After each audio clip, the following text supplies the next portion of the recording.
Vous êtes entrepreneur, quelle est l'erreur à éviter? J'ai l'honneur aujourd'hui de parler avec Pascal Joly, entrepreneur à succès. Pascal, quelle est l'erreur numéro 1 pour l'entrepreneur à éviter? Alors, une des premières erreurs fondamentales à ne pas faire, c'est justement de créer son business, de monter sa boîte sans savoir où est-ce que vous souhaitez l'emmener. C'est-à-dire qu'en règle générale, on sait toujours pourquoi on la monte, mais on ne sait pas pourquoi on l'a montée. Ça, c'est l'erreur fondamentale. Parce qu'à partir de là, je vais me fixer des objectifs qui ne sont pas en cohérence avec ce que je veux, puisque je ne le sais pas. Et donc, obligatoirement, ou je ne vais pas m'en fixer d'ailleurs, des objectifs, ça c'est une deuxième erreur à ne pas faire. Et donc, je vais aller un peu partout, un peu nulle part, je vais tout faire à l'instinct, on va dire, et ce n'est pas forcément la meilleure des choses. Donc, c'est fondamental. Pourquoi vous avez monté votre boîte? Donc, oui, voilà, connaître les raisons profondes, certainement pour pouvoir persévérer et parce que c'est pas si simple d'entreprendre et de réussir, et aussi pour que ce soit en alignement avec ses valeurs profondes, pour être animé de passion et de persévérer dans le temps. Je suppose que c'est Voilà, mais c'est surtout que ça nous met une destination finale. C'est-à-dire on part d'un point A, mais vers quel point B on part? Si on ne sait pas la trajectoire à utiliser, obligatoirement, on va partir un petit peu dans tous les sens, au gré du vent et des marées, si on peut dire ça comme ça, et ce n'est pas forcément la position idéale. Alors quelquefois, on peut passer sur le succès, par le succès par hasard, mais la plupart du temps, si vous n'avez pas votre destination finale, c'est très difficile de tracer son cap et surtout de le garder. Donc des objectifs précis, je suppose, dans le temps, en termes de chiffre d'affaires, en termes d'impact, en termes de services rendus. En termes de plein de choses, voilà, effectivement. Toutes les dimensions que vous voulez associer à ça. Et surtout, pourquoi vous avez monté cette boîte, où vous souhaitez l'emmener, de quelle manière et à quoi vous voulez arriver. Entrepreneur, porteur de projet. La deuxième erreur à ne pas faire. La deuxième erreur à ne pas faire, surtout ne pas développer son réseau. Ben oui, pourquoi je vous dis ça?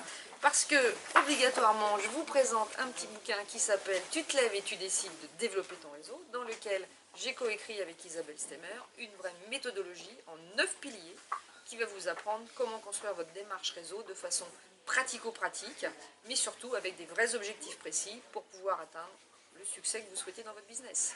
Alors, est-ce que tu peux nous donner quelques pépites par rapport à ça?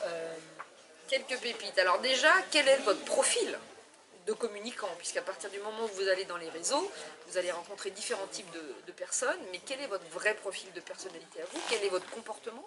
Comment vous abordez les autres? Donc déjà ça, c'est dans le livre on en parle, on vous permet même de faire votre test et votre profil en ligne. Ça c'est un truc génial, et à partir du moment où vous savez qui vous êtes, ça va être beaucoup plus facile de reconnaître les autres et de pouvoir bien évidemment adapter votre communication et votre comportement à ces personnes.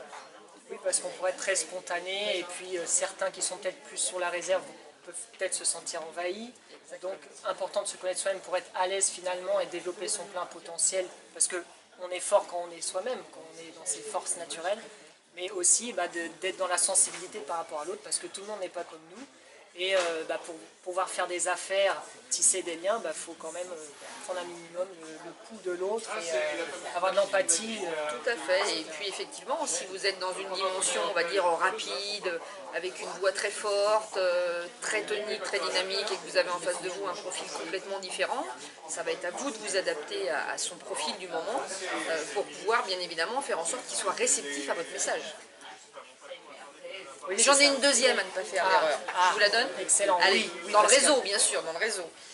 Commencez par donner, surtout. N'y allez pas pour chercher quelque chose, pour prendre des choses. Commencez par donner aux autres. Ça, c'est fondamental. Dans le réseau, c'est comme ça que ça fonctionne. Oui, donc on peut recommander par exemple les services de quelqu'un auprès de notre propre réseau à nous. Offrir peut-être notre expertise, là, en un petit quart d'heure, peut-être un conseil très précis qui peut aider l'autre. Je suppose que du coup, il faut quand même créer une interaction assez humaine, empathique, et pas tourner quelque part trop autour du pot. À partir du moment où vous cherchez bien évidemment à développer votre réseau, si vous commencez déjà à vous intéresser aux autres et à chercher de quelle manière vous pouvez les aider, pas forcément leur donner du business, mais comment on peut les aider sur un petit tuyau, les coordonnées de quelqu'un, peu importe la raison. Mais là, à partir de ce moment-là, la personne vous regarde autrement et n'est pas en train de se dire « tiens, il est en train d'essayer de me vendre son truc ». Voilà. Et dans le réseau, ça ne fonctionne pas. C'est un peu comme en vente, c'est-à-dire qu'il faut s'intéresser à l'autre, qu'est-ce qu'il veut, qu'est-ce qu'il est venu chercher, avant de tout de suite nous proposer notre solution et dire « oh là là, il ne sait même pas ce que je veux, ça ne correspond pas ». Ça reste les fondamentaux, on est d'accord. On est bien d'accord. Bah, merci beaucoup Pascal. De rien, avec plaisir. Sur quel site web peut-on trouver tes services et commander tes livres? Ah ben les livres tout simplement sur tutelèves-et-tu-décides.fr. On va le mettre très bien en caméra. Super. Et voilà. Bah, merci Merci Pascal et à beaucoup, bientôt. à très vite.